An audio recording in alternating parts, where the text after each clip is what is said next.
The first thing I did after being reborn before the apocalypse, hand my space ability over to the government and go full-on hoarding mode. My ability gave me infinite storage space, but zero combat power. And that's exactly why I died horribly in my last 2 lives. Turns out those beat-up government shelters backed by the military's iron will were the ones that actually made it to the end. This time around, I realized one person means nothing against a global disaster. The only move? Align yourself with the government. Clear out the national grain reserves, drain the strategic stockpiles, and while the zombies are still weak early on, carpet bomb them into extinction before they even get started.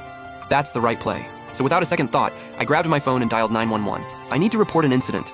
A massive public safety crisis that's about to hit the entire world. Sir, please calm down. Can you walk me through what's going on? I'm someone who's been reborn. The apocalypse hits in 1 month. I have an infinite storage space, and I'm asking the government to help me stockpile supplies.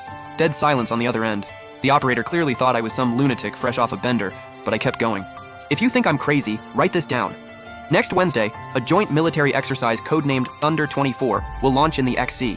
The main objective is testing a new electromagnetic railgun, targeting a vessel designated Meteorite Arrow 9. Then I hung up and sat on the couch, waiting.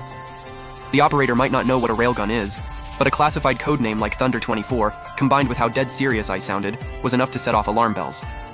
Not long after, tires screeched outside. A full convoy had pulled up at the entrance, and a squad of fully armed officers stormed the building. They were at my door in minutes, and then took me in for questioning under suspicion of stealing and leaking classified state intelligence. Wang Yan, 24 years old, employee at Icon Trading. Parents deceased. No criminal record, no psychiatric history, clean profile, like a blank sheet of paper. But the Thunder 24 exercise you mentioned on that call? That's classified. Fewer than 20 people in the entire system know about it. So tell me, who's your handler? And which agency sent you? If I were a spy, would I seriously call 911 and blow my own cover? Captain Lee, I already told you. I'm a time traveler, back from 10 years in the future. Look, I read web novels too. But national security runs on evidence, not plot holes. I let out a quiet laugh. You think this is a plot hole? Captain Lee, you have a daughter studying in Shanghai. The day the apocalypse breaks out, she's going to call you from the library. And before she can finish a single sentence, a mutated classmate will tear her throat out. Before I even finished talking, Li Guodong shot to his feet and stared me down. This was his personal secret. Barely anyone in the files even knew he had a daughter in Shanghai. I'm not threatening you. I'm stating facts. You told me about your daughter yourself. I'm trying to save the future. In my last life, you strapped yourself with explosives and charged into a horde to cover the retreat.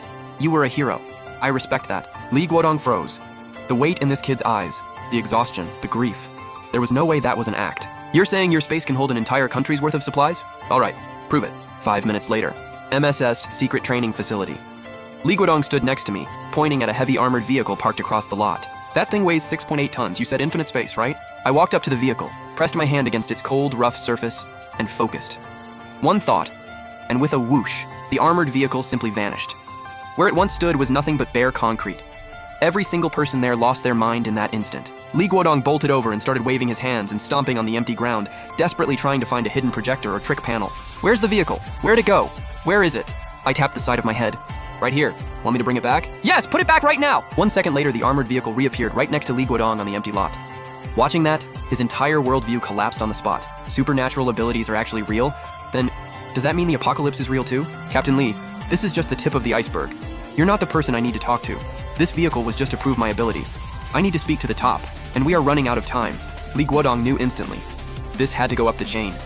With trembling hands, he pulled out a red encrypted phone and dialed a confidential number.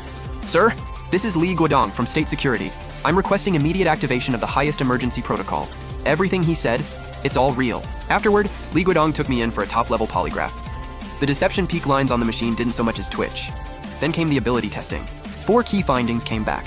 First, the space maintains perfect preservation, constant temperature, and anti-decay conditions.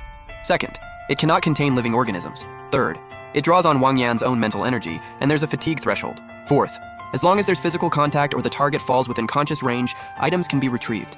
At that moment, inside the highest command center in U City, an old man named Chu Shanhei sat at the head of the table, hair white as snow, but his back straight as a drawn blade. You've all seen the footage.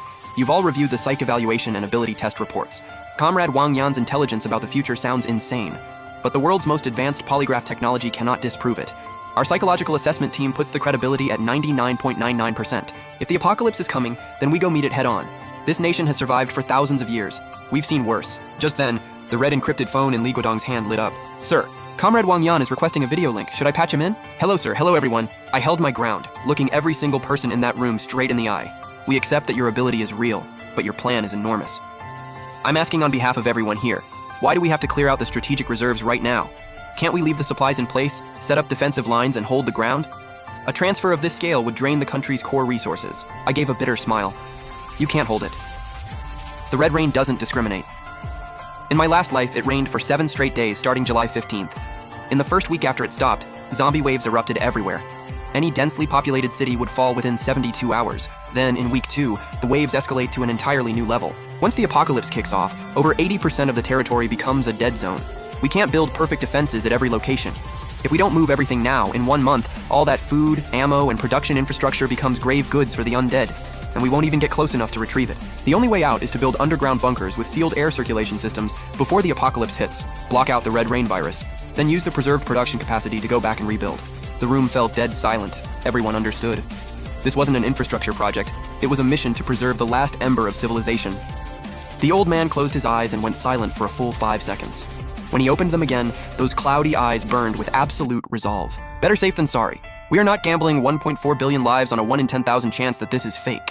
The old man pushed himself to his feet, both hands pressed on the table. I'm giving an order! The entire room stood at attention in an instant. First, activate the highest emergency response for the nation, codenamed Shangri-La. No limits on cost, no limits on effort. Use every resource this country has to stockpile supplies. Second, establish the Shangri-La Command Headquarters to oversee the construction of all safe zones. Comrade Wang Yan is appointed special advisor with supreme authority over resource allocation. Third, all strategic grain reserves, national meat stockpiles, and state medical reserves are hereby unlocked and made unconditionally accessible to Comrade Wang Yan.